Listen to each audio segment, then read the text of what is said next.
ada satu perikop judulnya angin ribut diredakan. Ini menarik. Jadi Bapak Ibu kalau baca di Matius itu ada dicatat di 3 Injil Matius, Markus, Lukas, di 3 Injil.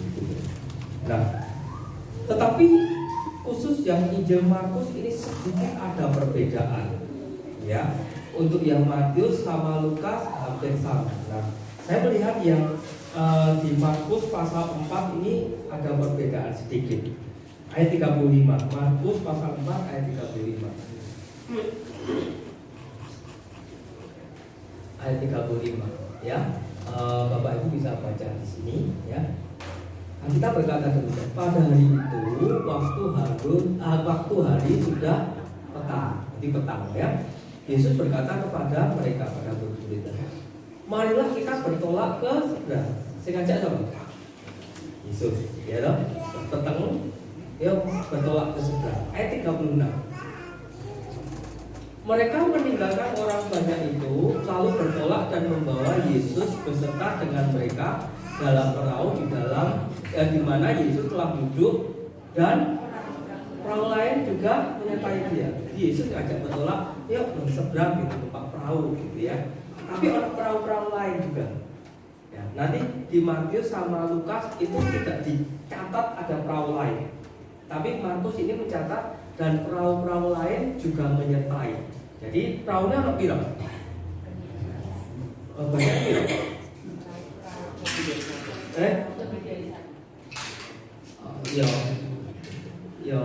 Pokoknya ini ya Mas ya. Loh, urut itu pakai loh. Perahu-perahu lain sing di perahu pira ya? 5. Oh iya.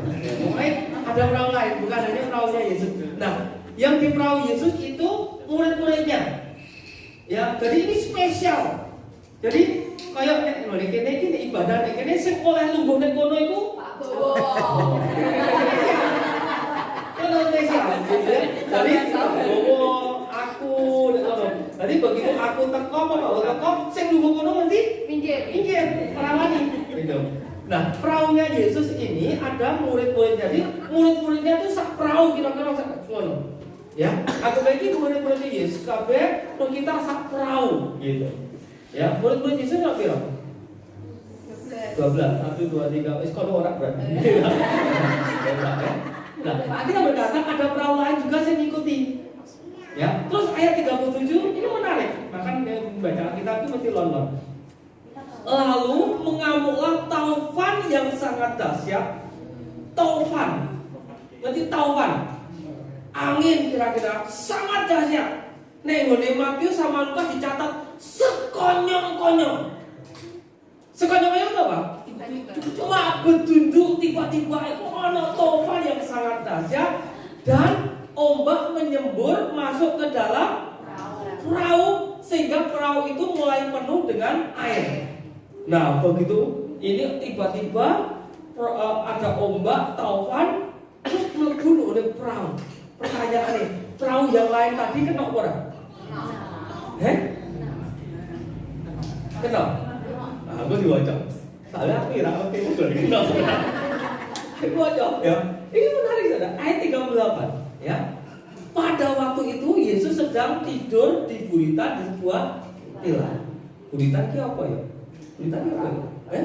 Belakang. Yesus turun, awake kesel banget, awake ngantuk. Ya loh, nek kono ana Pak Bowo juga sebagai murid-muridnya. Yesus turun masakno kesel. Kan?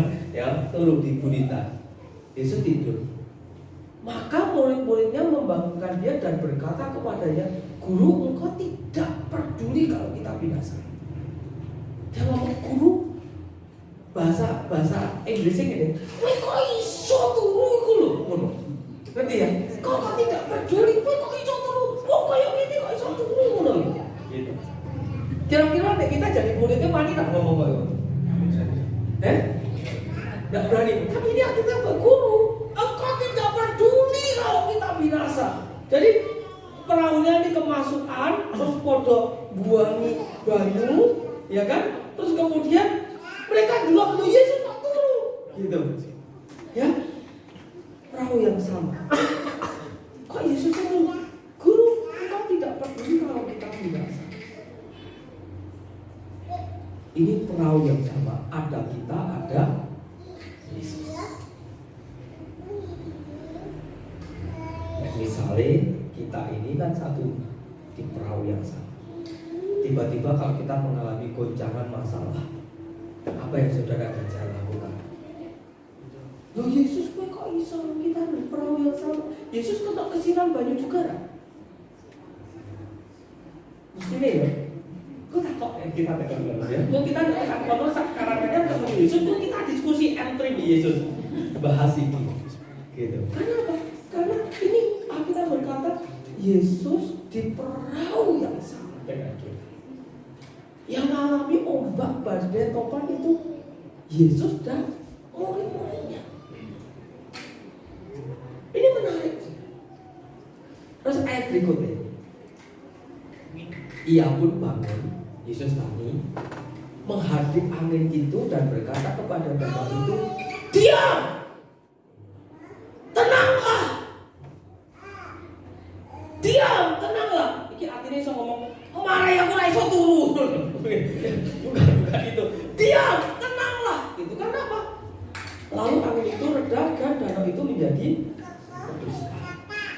Kuasa Tuhan dengan dia berkata, diam, tenang. Yo mesti kabeh tunduk kabeh. Nah, pertanyaannya begini. Pada saat di dalam perahu itu tiba-tiba ombak teko. Siji, Yesus ngerti gak ombaknya teko? Apa? Hah? Yang kedua kok ya ombak wani lho nekat. Ya, ganggu nek tahu deh. Iki nek jero ono bose lho. Ya tapi wani. Terkadang saudara dan saya, kita ini aman kan Tuhan. Kita mengikut Yesus. Ya, kita doa puasa seperti ini, kita bisa memuji Tuhan, beribadah, baca Alkitab. Itu tidak jaminan kita angin sepoi gitu. Tidak jaminan. Nanti ya, terkadang walaupun kondisi seperti ini, kita bisa mengalami taufan, mengalami badai. Padahal ada Yesus di situ. Ya orang ada Yesus tak ngomong, ada Yesus di dalam situ. Nah, ini pertanyaannya, perahu lain ini orang dibahas. Apakah perahu lain itu ada di situ delok toh, sing kenok perahunya Yesus toh, atau perahu lain yang kena juga? Ya enggak ngerti. Mungkin perahu lain juga kena ombaknya. Tapi waktu Yesus berkata, diam, tenanglah, itu semua harus tunduk. Terus ayat 20 berkata gini. Lalu dia berkata pada mereka, mengapa kamu begitu takut? Mengapa kamu tidak percaya? Saudara dan saya, kita belum mengalami problem masalah apapun juga. Yang penting itu, selama kau yakin ada Yesus di perahu yang sama, artinya kita harus. Maka dia berkata, mengapa begitu takut? Mengapa kamu tidak percaya? Kita kan begini. Dari baru Kristen, orang mengalami masalah. Karena baru Kristen lagi diberkati. Dan kalau kita ngomong gitu, loh diberkati itu iya, tapi lebih sering loh kita mengalami susah. Tapi justru karena susah itu mengalami masalah, sebetulnya kuasa Tuhan itu dinyatakan sampai kita melihat. Nah, ayat berikutnya 41. Mereka menjadi sangat takut dan berkata seorang pada yang lain, siapa gerangan orang ini sehingga angin dan danau pun taat kepadanya? Itu bahasa Jawa nih, ini sopo? Jadi enggak? Sampai orang itu bisa melihat, ini sopo? Jadi kalau saudara dan saya ini dalam perahu yang sama dengan Yesus, sampai mata kita tuh bisa berkata, ini sopo? Ini Tuhan yang hebat. Sampai angin dan danau pun taat kepadanya. Loh iya, ini cerita mau menyampaikan bahwa Yesus itu punya kuasa yang sangat besar, sehingga mestinya tidak ada alasan bagi kita untuk takut dengan masalah kita. Ya? Tapi kita mesti kadang mengalami itu, walaupun kita dalam perahu yang sama, ada Yesus di situ, kita menjadi orang Kristen, terus pojok Alkitab sedina 4 pasal kita adakan doa seperti ini dan perlu kita lanjutkan 40 hari. Tapi kok kita mengalami masalah? Ini murid Yesus, bareng Yesus loh Mbak Bro. Ini bareng. Tapi tetap mengalami masalah. Kadang kita mengalami masalah itu orang.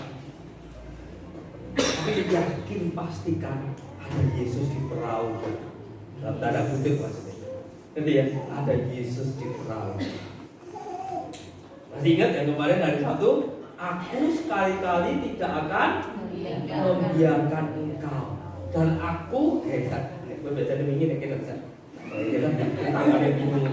Aku sekali-kali tidak akan membiarkan engkau. Dan aku sekali-kali tidak akan meninggalkan engkau.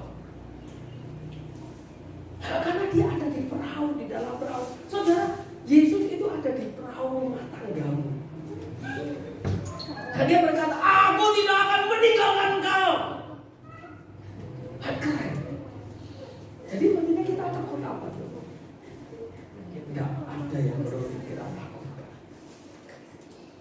Endingnya yang penting danau taat, angin taat, diam. Woi, ada kata dia loh.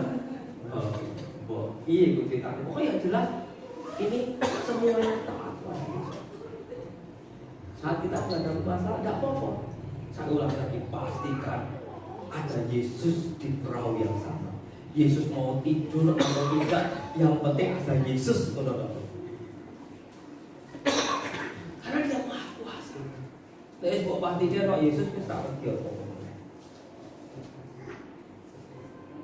Kalau Allah di pihak kita, siapakah lawan kita? Itu apa lagunya itu? Bila Allah di pihak kita, siapakah lawan kita? Tidak ada. Tidak ada. Selama Yesus di perahu kita, makanya yang balik kok pasti no Yesus di perahu nih di bira. Begitu orang Yesus itu orang wah kita masih gaya. Ya, kalau Allah bersama kita, siapakah lawan kita? Tidak ada. Tidak ada. Mana kan? Karena ada Yesus di perahu. Ya kan? Orang itu nih orang. Orang itu nih rasanya.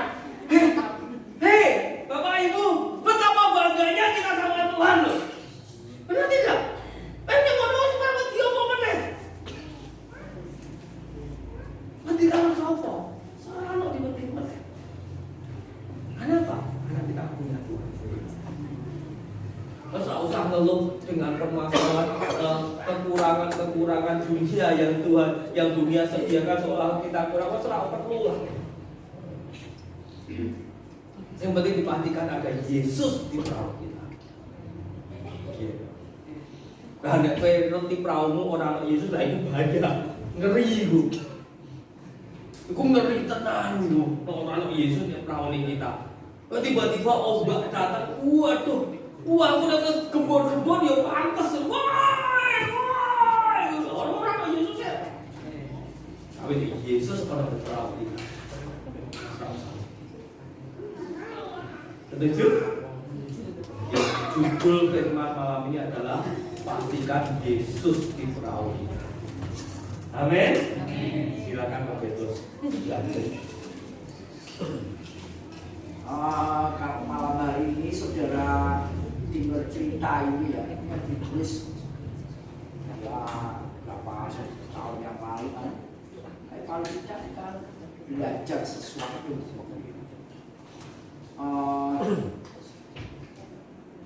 Yesus ada di perahu kita. Malam hari ini pokoknya kita ngertinya firman seperti itu.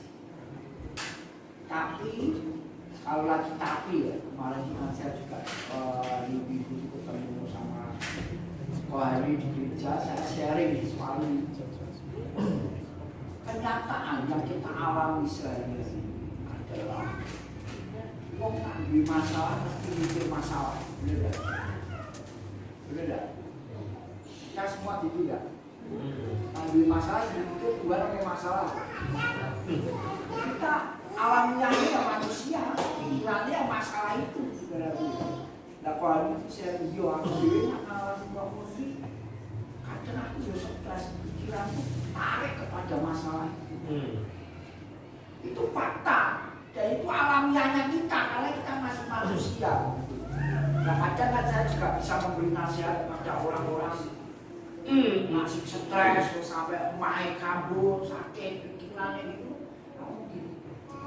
Kamu gampangnya gini, kalau kamu mikir dan masalah itu bisa hilang, ya kan mikir terus, ya tak? Bener gak? Pokoknya kamu sama seseorang tidak suka atau kamu punya masalah apa, kau pikir iso hilang, ya mas pikir loh. Tapi faktanya kan enggak. Faktanya enggak gitu. Kau semakin mikir, kau semakin sedap dengan masalah itu. Ya itu fakta. Nah malam hari ini kita kumpul di sini. Tujuannya adalah bagaimana kita ini benar-benar bisa mengerti seorang pribadi yang namanya Roh Kudus yang disebut Roh Penolong. Ini kan firman kebenaran. Yesus ada di dalam perahu. Yesus ada di dalam setiap kita. Cuma masalahnya faktanya Yesus itu seakan-akan belum sepenuhnya menguasai hidup dan pikiran kita. Dan yang hanya bisa membuka itu ya Roh Kudus menolong kita. Roh Kudus ajari hari-hari nanti sembahyang Roh Kudus tolong ajari aku dengar firman hari ini satu peristiwa yang menakutkan dari aku ya. Konyong-konyong itu gak enak loh, bener gak? Bener gak? Orang-orang yang udah nanti mengerti peristiwa yang tidak kita suka terjadi dalam hidup kita. Panik pasti kita. Panik dan macam-macam pasti kalau pikirannya kemana-mana. Tapi sekali lagi kalau Roh Kudus sebagai penolong itu mengajar kita hari-hari ini mengenal Yesus yang dahsyat yang ada di dalam hidup kita, kita akan tetap tenang. Contoh ini yang bisa pernah ceritakan waktu kita itu akhirnya di Banyuwangi dari Bali, wah ini pesawat Semarang dan Bali mendarat di Japangan enak ya. Ke Gilimanuk naik L orang 11 L itu penuh wes orang 11 plus koper-koper ini kebek mobil jualan sampai Gilimanuk kurang 3 kilo saya lihat patok itu kurang 3 kilo kan. Saya sekarang duduk di depan si Eli di sebelah kiri saya di tengah sopir. Dia kecepatannya 80 F-nya ya lumayan banter itu. Lah nyelip bis pariwisata nyelip bisnya lagi diselip bawah kurang ajar ini ceceran ini balapan ini. Untung di depan gak ada mobil jalannya lempeng memang gak diselip bisnya berarti jualan ini wah puluh ngeden lewat puluh tahu-tahu yang saya dengar cuma rem aja panas sekali kok. Wah bisa buat belok itu saya rasa bisnya yang ngeri. Karena kalau tidak ngeri lah kita kan motong bisnya ini ya disikatnya ini pasti ya bisnya itu motong saya itu motong bis motong surat balik sana balik lagi sana itu kok film gitu.